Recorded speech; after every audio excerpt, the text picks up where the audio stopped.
Everyone, welcome back to the channel. आज का topic है हमारा, हम बीकॉम एमकॉम से जो सब्जेक्ट डिस्कस करने वाले हैं वो है बिजनेस एनवायरनमेंट। थ्योरेटिकल सब्जेक्ट रहता है लेकिन बहुत ही ज्यादा मार्क्स अट्रैक्ट करता है। आप थोड़ा लिखने से पूरे मार्क्स गेन कर सकते हैं, बस आंसर राइटिंग प्रैक्टिस अच्छे से होनी चाहिए। तो देखते हैं कि ये जो हम लोग बिजनेस एनवायरनमेंट जो हमारा सब्जेक्ट है उसका फर्स्ट यूनिट हम लोग देखेंगे। उसका जो चैप्टर का नाम है वो है इंडियन बिजनेस एनवायरनमेंट। इसके बारे में अब फर्स्ट यूनिट से क्या क्या क्वेश्चन पूछ सकते हैं, तो पहला क्वेश्चन आपको पूछ सकता है, बेसिक हमको सबको पता है कि व्हाट इज बिजनेस एनवायरनमेंट, ये पूछ सकता है। और उसके बाद हम लोग आने वाले क्लासेस में इसके ऑब्जेक्टिव्स और इम्पोर्टेंस ये सब भी देखेंगे। लेकिन आज की इस वीडियो में थोड़ा ये जो टॉपिक है ये थोड़ा लेंदी है, क्योंकि इसमें जो क्वेश्चन पूछ रहे हैं जैसे कि for example what is business environment आप एक्सप्लेन कर सकते हो, लेकिन कंपोनेंट्स ऑफ बिजनेस एनवायरनमेंट बहुत ही वास्ट टॉपिक है। इसलिए आज की वीडियो में हम लोग ये क्वेश्चन प्रॉपर डिस्कस करेंगे कि इसका आंसर क्या बनेगा। उसके बाद आने वाले वीडियो में ये यूनिट पूरा हम कवर करेंगे, ठीक है। तो पहला क्वेश्चन है, उसके हिसाब से हमें आंसर राइटिंग स्टार्ट कैसे करना चाहिए। तो पहला अगर दिया है व्हाट इज बिजनेस एनवायरनमेंट, तो आप आंसर को थोड़ा स्ट्रॉन्ग या थोड़ा लेंदी बनाने के लिए पहले आप मीनिंग ऑफ बिजनेस बता सकते हो, फिर मीनिंग ऑफ एनवायरनमेंट बता सकते हो, फिर दोनों को कंक्लूड करके आप बता सकते हो मीनिंग ऑफ बिजनेस एनवायरनमेंट। तो चलिए स्टार्ट करते हैं। मीनिंग ऑफ बिजनेस, बिजनेस मतलब पता है कि ये सारी इतनी एक्टिविटीज रहती है, मतलब all the activities comprising to earn profit. एक अगर मैन और सारी एक्टिविटीज बरी कर रहा है, रन कर रहा है in order to earn profit, उसको हम लोग बोलते हैं बिजनेस। तो उसको एक्टिविटीज कैसे उसको डिफाइन करेंगे, तो business comprises of all profit related activities, या बोल सकते हैं seeking activities and enterprise that provides goods and services necessary to satisfy wants of the humans, ऐसे बोल सकते हैं कि हम सारी एक्टिविटीज परफॉर्म कर रहे हैं जो कि हमारी ह्यूमन वांट्स को सेटिस्फाई करें। या ऐसा भी बोल सकते हैं कि all production and consumption related activity, all productive activities अगर परफॉर्म कर रहे हैं in order to earn profit, वो होता है हमारा बिजनेस। उसके बाद आप एनवायरनमेंट की डेफिनेशन लिख सकते हैं। मीनिंग ऑफ एनवायरनमेंट, एनवायरनमेंट मतलब क्या होता है, हमारे जो ह्यूमंस रहते हैं, ह्यूमंस जिस एनवायरनमेंट में एडजस्ट करते हैं, सारी एक्टिविटीज परफॉर्म करते हैं, चाहे वो पॉलिटिकल एनवायरनमेंट हो, लीगल हो, मतलब जिस जिस फैक्टर ह्यूमन लाइफ को अफेक्ट कर रहा है वो सब उसका एनवायरनमेंट हो जाए। जैसे कि ह्यूमन है, ह्यूमन के आजू बाजू में जो भी एक्टिविटीज चल रही है वो उसका एनवायरनमेंट हो सकता है। अब बाजू में बिजनेस एक्टिविटीज भी चलती है, इकोनॉमिकल भी चलती है, पैसे से रिलेटेड, पॉलिटिकल भी एक्टिविटीज चलती है, तो ये सारी एक्टिविटीज इसके ह्यूमन के बाजू बाजू में, मतलब वो उसका एनवायरनमेंट हो गया। डेफिनेशन कैसे लिखोगे, एनवायरनमेंट इज दैट सिस्टम, ये एक सिस्टम है in which human beings lives and adjust. वो एक सिस्टम रहता है जिसमें ह्यूमन बीइंग रहते हैं और एडजस्ट करते हैं। और क्या क्या रहता है, it consist of all those factors beyond their control. और पहली मोस्ट इंपॉर्टेंट बात ये है कि जितने भी हमारे एनवायरनमेंट है, चाहे वो लीगल है, नेचुरल एनवायरनमेंट है, ये ह्यूमंस के कंट्रोल में नहीं होता। गवर्नमेंट क्या डिसीजन ले ले, लीगल क्या एक्शन ले ले, पॉलिटिकल में क्या चेंजेस आ जाए, ये हमारे कंट्रोल में नहीं होता। तो एनवायरनमेंट में आपको ये जरूर मेंशन करना है कि बियॉन्ड ह्यूमंस के कंट्रोल में। मीनिंग दोनों की हो गई। उसके बाद अब बात करते हैं मीनिंग ऑफ बिजनेस एनवायरनमेंट की। बिजनेस एनवायरनमेंट, बिजनेस मतलब आपको पता है कि प्रॉफिट अर्न करने के लिए जो भी एक्टिविटीज करते हैं उसको बिजनेस बोलते हैं। एनवायरनमेंट मतलब अगर ह्यूमन जहाँ पे रह रहे हैं और जो भी एक्टिविटीज आजू बाजू में चल रही है, ह्यूमंस को अफेक्ट कर रही है, तो वो सब एनवायरनमेंट बन जाता है। वैसे ही बिजनेस का भी एक एनवायरनमेंट होता है। बिजनेस की एक्टिविटीज को बहुत सारी चीजें अफेक्ट करती है, जैसे कि गवर्नमेंट के rules and regulation, political changes, market में चेंजेस, नेचुरल चेंजेस, ये सब बिजनेस के कंट्रोल में नहीं होता, तो ये सब बन जाता है बिजनेस का एनवायरनमेंट। डेफिनेशन कैसे लिखेंगे, मीन्स ऑल दोस फैक्टर्स या एजेंसीज, लाइक कौन से हो सकती है, इकोनॉमिक हो सकती है, सोशल हो सकती है, cultural, political and legal etcetera, ये सारी activities which are beyond the control of management, जिसको हम कंट्रोल नहीं कर सकते। एम्प्लॉय कैसे काम करेगा वो कंट्रोल कर सकते हैं, लेकिन आउटसाइड द बिजनेस एनवायरनमेंट हम कुछ भी कंट्रोल नहीं कर सकते। तो ये आप ये 3 पॉइंट्स लिख के अपने आंसर को एक्सपेंड कर सकते हो। ये मेरा फर्स्ट पार्ट हो गया। अब नेक्स्ट पार्ट में पूछा है right the main components of business environment. Components of business environment दो होते हैं, एक इंटरनल कंपोनेंट्स होते हैं और एक एक्सटर्नल कंपोनेंट होते हैं।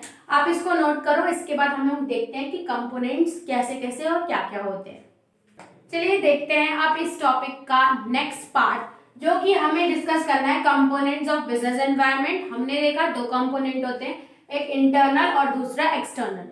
इंटरनल बात करें तो इंटरनल कंपोनेंट्स या फैक्टर्स ऐसे फैक्टर्स रहते हैं जो कि बिजनेस एनवायरनमेंट के कंट्रोल में रहते हैं, मतलब बिजनेस उन सारी चीजों को ठीक कर सकता है, उनके कंट्रोल में है कि उनको पता है कि कैसे उनको सही करना है, और they are well aware of all the factors. इसको बोलते हैं इंटरनल फैक्टर्स। तो देखते हैं कि factors related to internal matters, business के इंटरनल मैटर से रिलेटेड है of organisation and are controllable, ये होते हैं इंटरनल। अब उसमें क्या क्या आते हैं, जैसे कि फैक्ट्री की कंडीशन, ये भी इंटरनल एनवायरनमेंट है, इसको हम कंट्रोल कर सकते हैं with the necessary steps needed to be taken.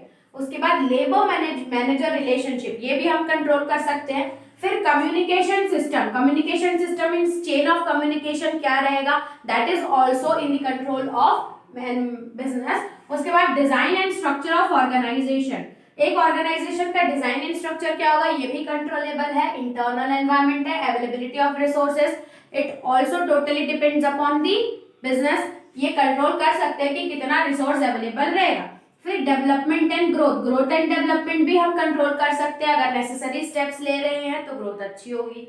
Policies management, जो पॉलिसीज मैनेजमेंट फ्रेम करता है वो सही से फॉलो हो रही है, ये भी इंटरनल मैनेजमेंट रहता है। And these all factors are controllable, control कर सकते हैं। नेक्स्ट पार्ट आता है हमारा एक्सटर्नल एनवायरनमेंट। एक्सटर्नल एनवायरनमेंट में वो सारे फैक्टर्स होते हैं जो कि बिजनेस के कंट्रोल में नहीं होते हैं, या बोल सकते हैं all those factors which are uncontrollable, वो होता है एक्सटर्नल फैक्टर्स, बाहर के लोग।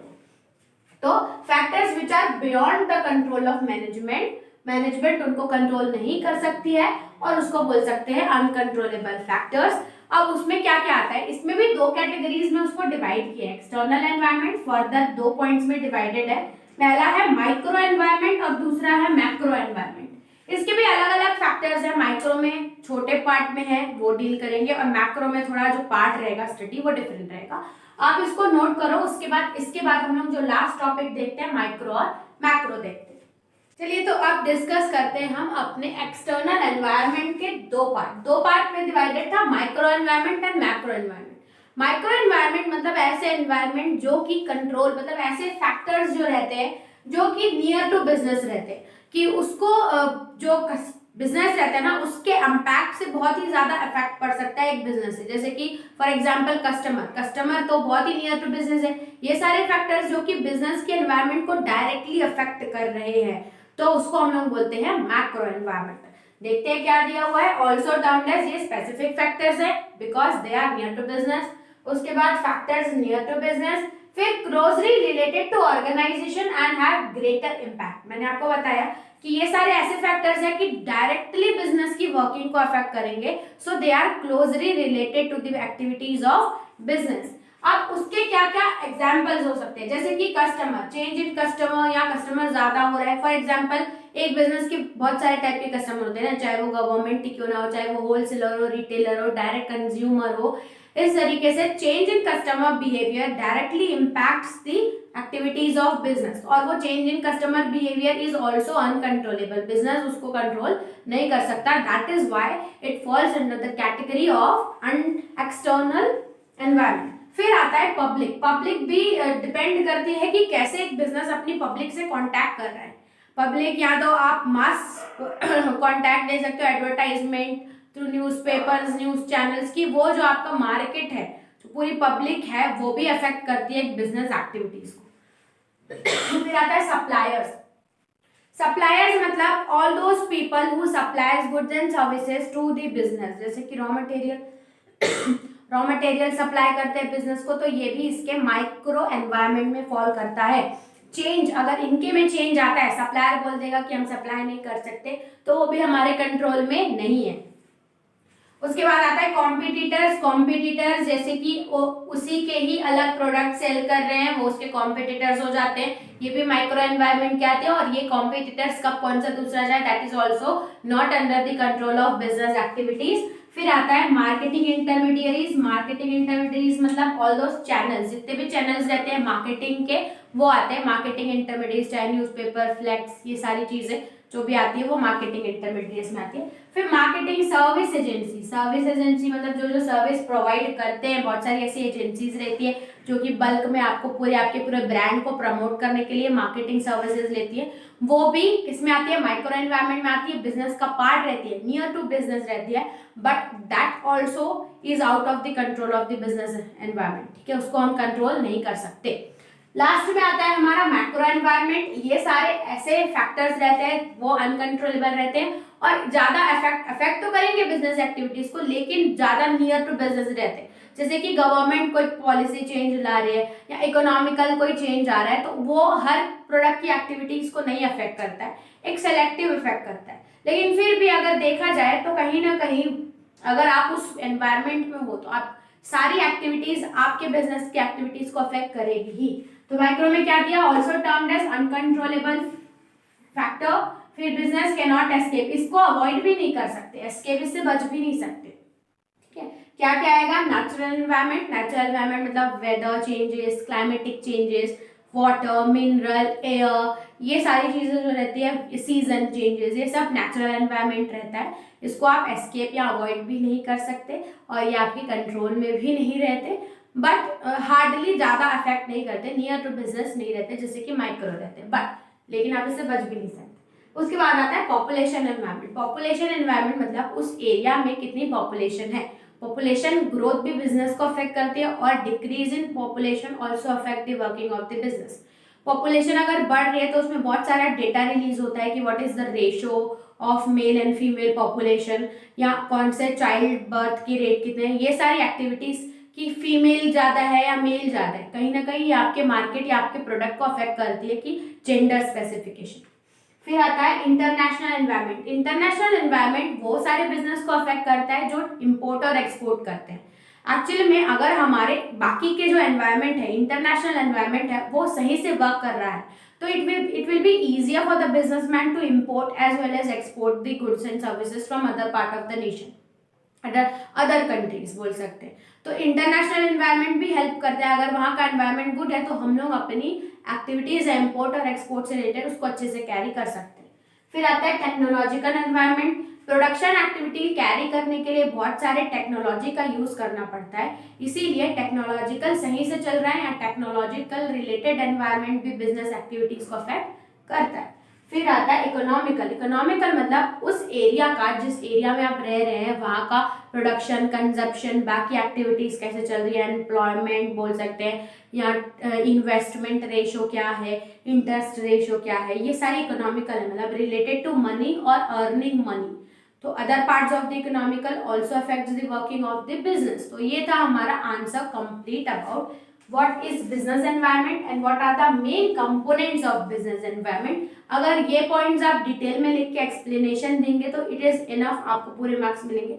इस चैप्टर में और भी टॉपिक्स हैं, वो है objectives of business environment and importance, और भी फर्दर है। इस यूनिट को कंप्लीट करते हैं, इसकी वीडियो में इतना ही रखते हैं, नेक्स्ट पार्ट में चलते हैं और देखते हैं क्या है ऑब्जेक्टिव्स ऑफ बिजनेस एनवायरनमेंट।